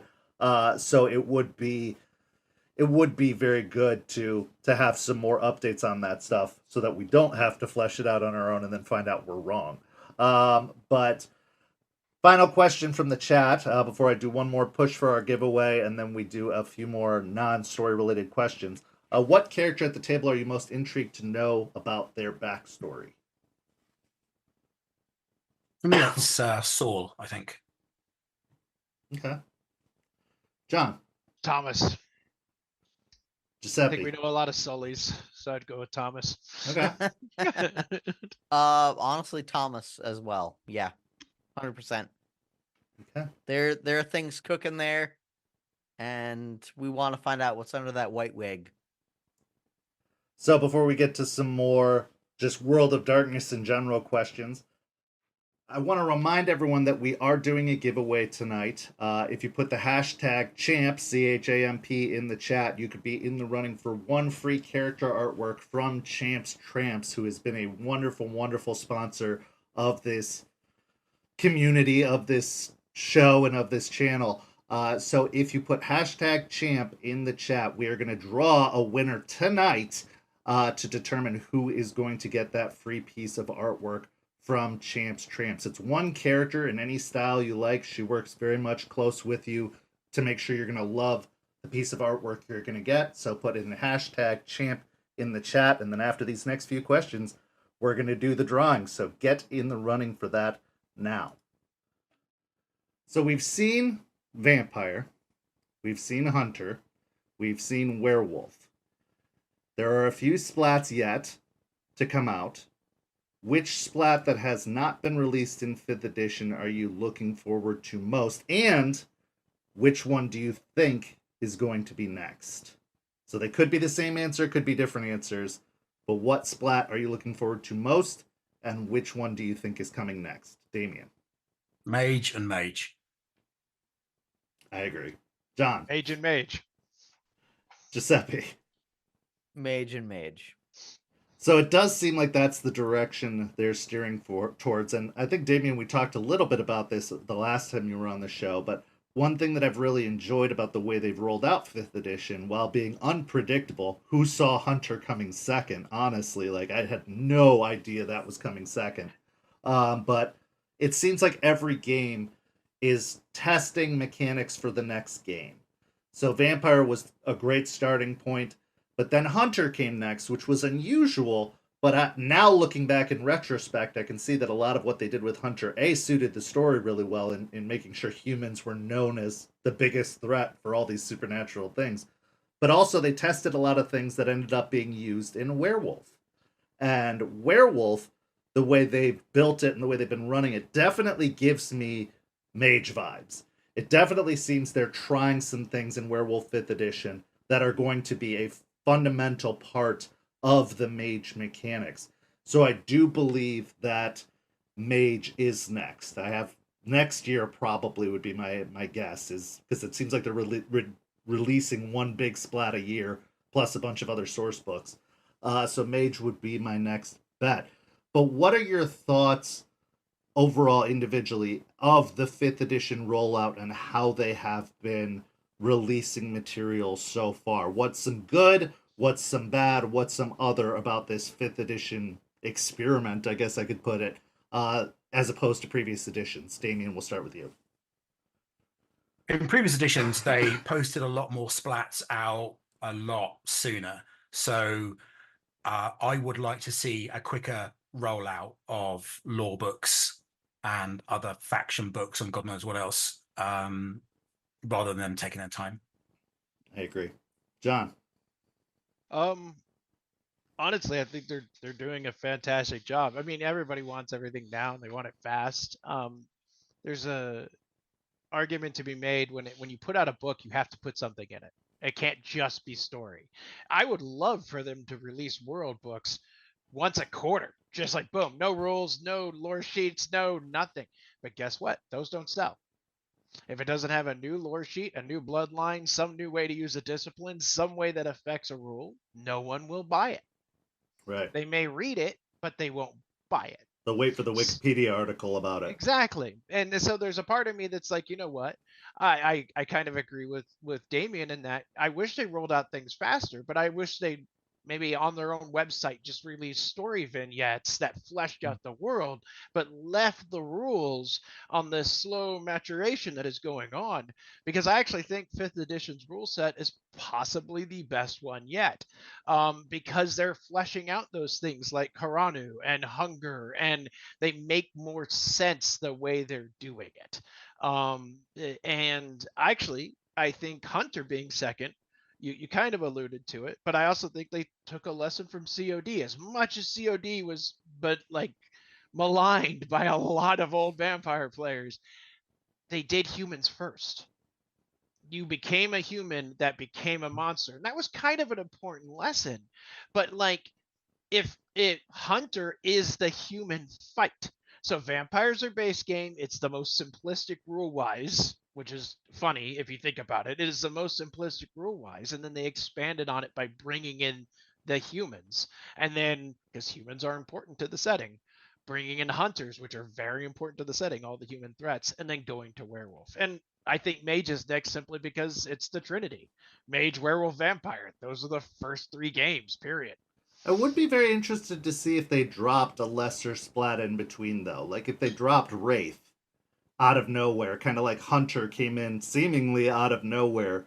I'd be very interested to see if they broke up the big 3 with something else that could also help with that transition. So I could see Wraith or potentially even Changeling, even though that's my least favorite of all the popular ones.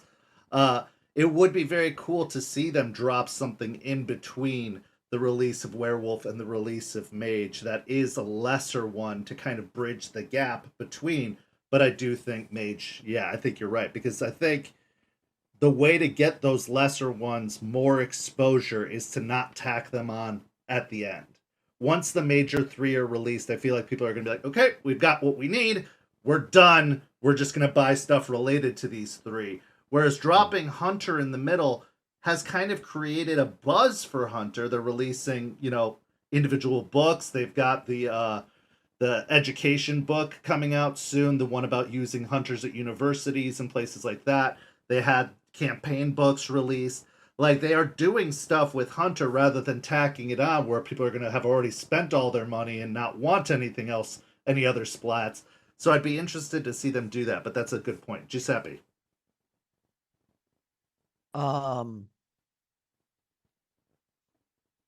Honestly, like, I think they're doing good on the scheduling of how they're separating things out, but I'm a more lore-based player, not a min-maxer, and I wish there was a bit more meat and potatoes because the lore side of things almost seems a bit more sanitized compared to previous editions. A lot of it is just you're getting bare minimum. Like, they allude to various things, but they never go deeply into any of it. They paint a good base picture, which I think is based on them wanting to say, here, you're a storyteller. Here's the colors you're working with. Paint a picture. Some people need a little bit more direction, and that's the only part where I feel it's falling flat, because a lot of the books have always been good about including rituals, one or two new disciplines. They could stand to do more, granted, but for the most part, they've been good. Blood Sigils was great. Bloodstained Love had almost no new content sheet wise, but gave immense opportunity for a romantic role play, which our coterie really doesn't do. On the whole, none of us really touch that. But Well, yeah. I've been pre-ordering every single thing that they've offered out recently, and they've been in this kind of weird trend right now where they're releasing a lot of storyteller tools. They're releasing like Bloodstained Love was a good character motivator, but also primarily a storytelling tool about how to tell romantic role play. They got Crimson Gutter, which is a series of adventures. They had a Hunter book that was a series of adventures. There's a lot of kind of pre-written content, and that's all well and good, but I also think that what you've all said, lore. We need more lore. They need a lore update. They need a source book that tells us what the state of things are. And hopefully, maybe Gehenna War and Shattered Nation will be a little bit of that. But I do think that those are still going to be primarily adventures. Those are primarily tools for storytellers. And it would be really nice for just fans of the setting to get some stuff they could enjoy. Some, okay, this is the whole breakdown of what happened in Vienna. This is the whole breakdown of what happened, with the Sabbat leaving. This is the whole, if they gave us definitive answers to some of that stuff. I'm all for storyteller creativity and flexibility, fine. We all know that about role-playing games. You can do and use whatever you want.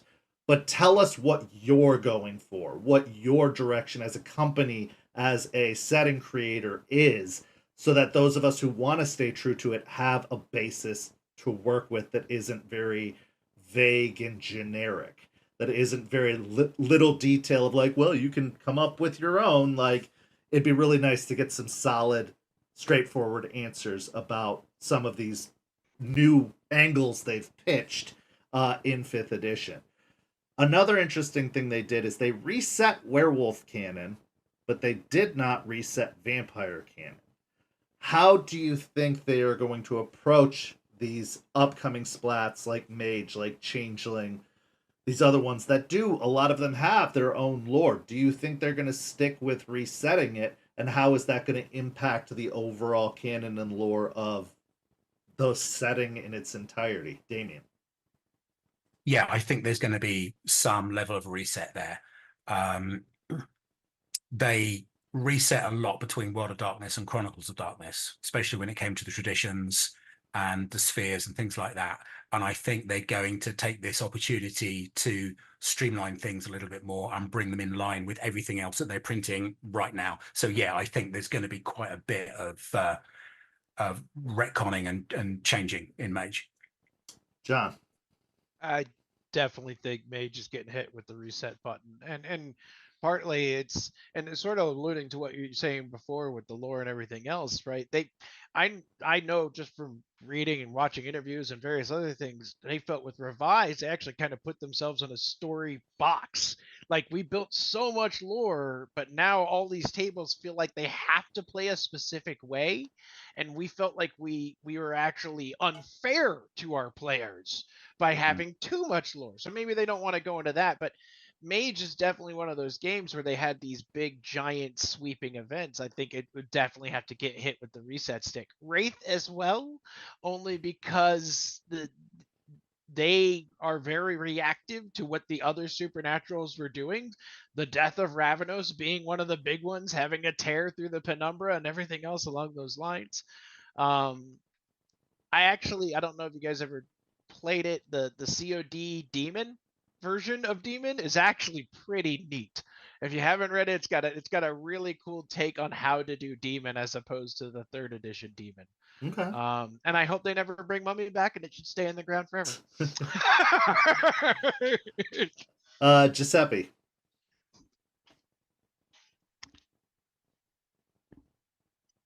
Oh, you're muted. I don't think they're going to do a hard reset on Mage. I think they're going to take what they learned from Hunger and apply that to Paradox. That's my thought on that, because it's a good mechanic of controlling tremendous power, and now you get a bestial failure, like a messy critical. Sure, your magic goes off, but now there are consequences for it. That's my as far as the other splats, no, I mean, a lot of it could really fall in line. Granted, there are, as John said, with the Week of Nightmares stuff, there's a lot of things that is overlap, but I don't think it's going to be as widespread as we think it is. Okay. Well, it has been amazing chatting with you, gentlemen, and I'm really excited to have an update, several months from now where we check in with your table again in the future. And I'd like to ask for your final thoughts, but first let's do our giveaway. Our giveaway is brought to us by Champs Tramps. Somebody who has been in the chat tonight entering #champ is going to win a free piece of artwork for a character, whether it's World of Darkness or not. So tonight's winner of our giveaway is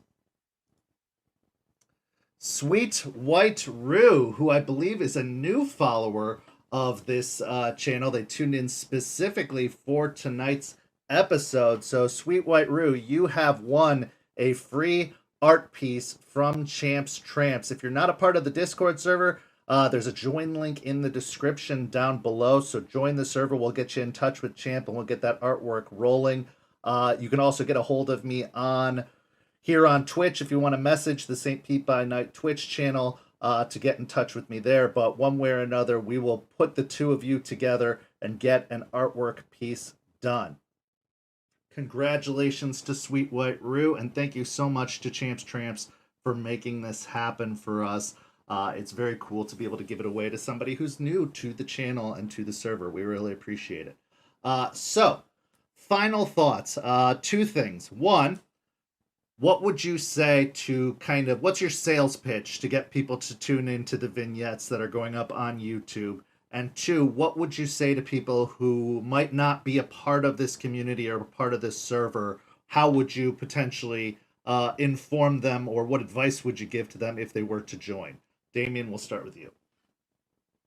The vignettes, I would say, you are getting a snapshot of a day in the life of one of the vampire characters, maybe doing something very, very, very normal, but seeing something that you wouldn't see in a tabletop game because possibly it's too banal or it wouldn't involve anybody else.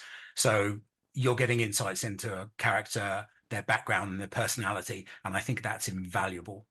And what would I say to somebody who wants to join or think about joining? This is a wonderful community. And the reason it's a wonderful community is the people that run it are willing to listen to anything that the players have to say, whether it be good or bad. And they're willing to act upon it. They're not petulant in any way, shape or form. They're very, very respectful of everybody's time and effort that they put in. And they're providing an engaging story and a safe place to role play and to play a vampire. If you're looking for an online community, this is one of the best that I've found. Thank you. John.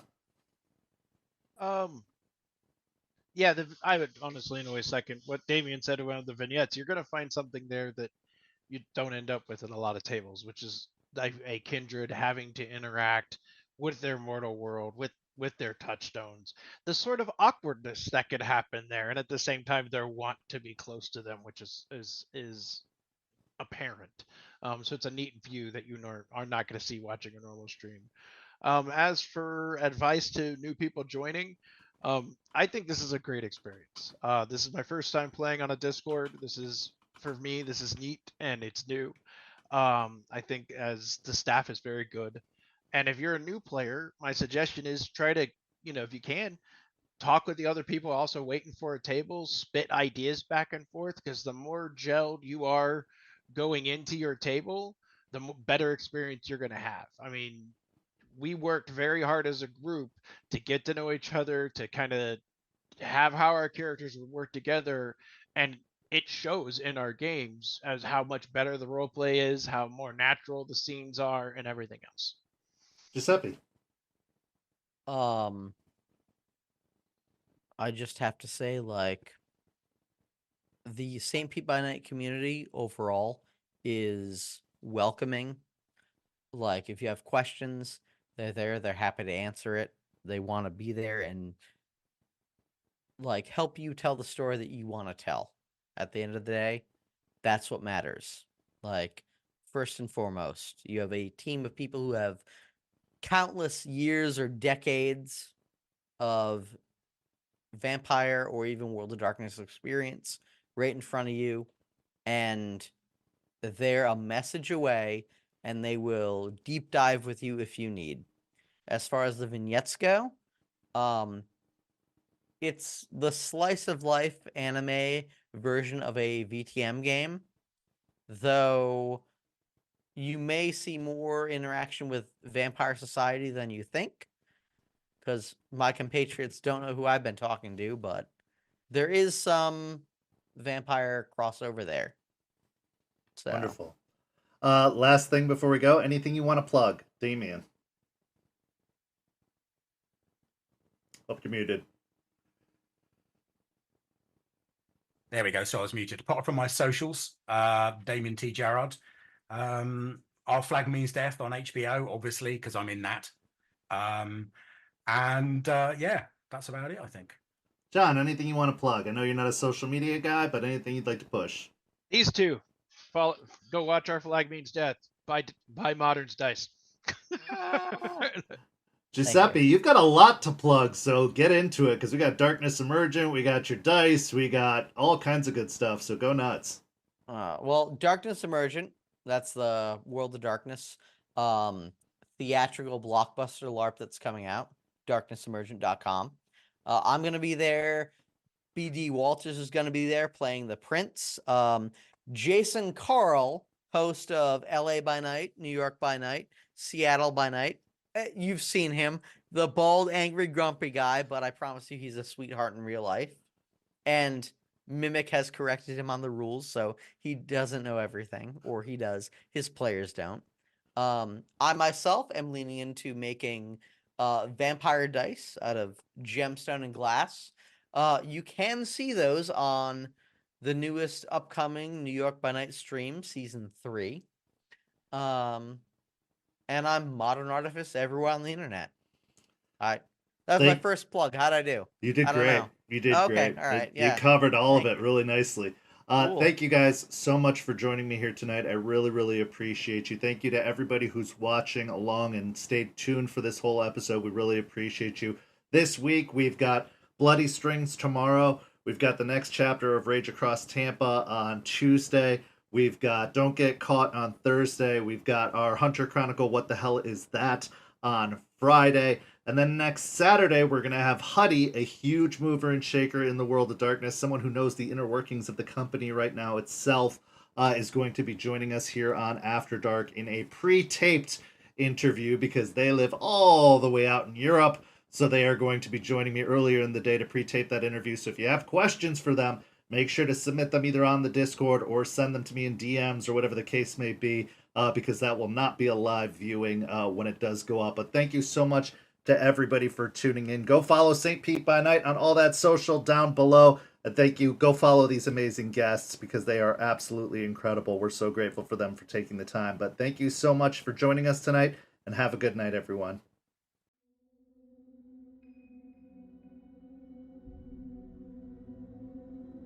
This has been a St. Petersburg by Night production. After Dark is produced in agreement with the World of Darkness and Dark Pack. The host for After Dark is Kent. Visit our website at stpetebynight.com for more information about all of our productions and how you can become part of our community. Thank you for listening. Until next time, fangs, stakes, and claws out.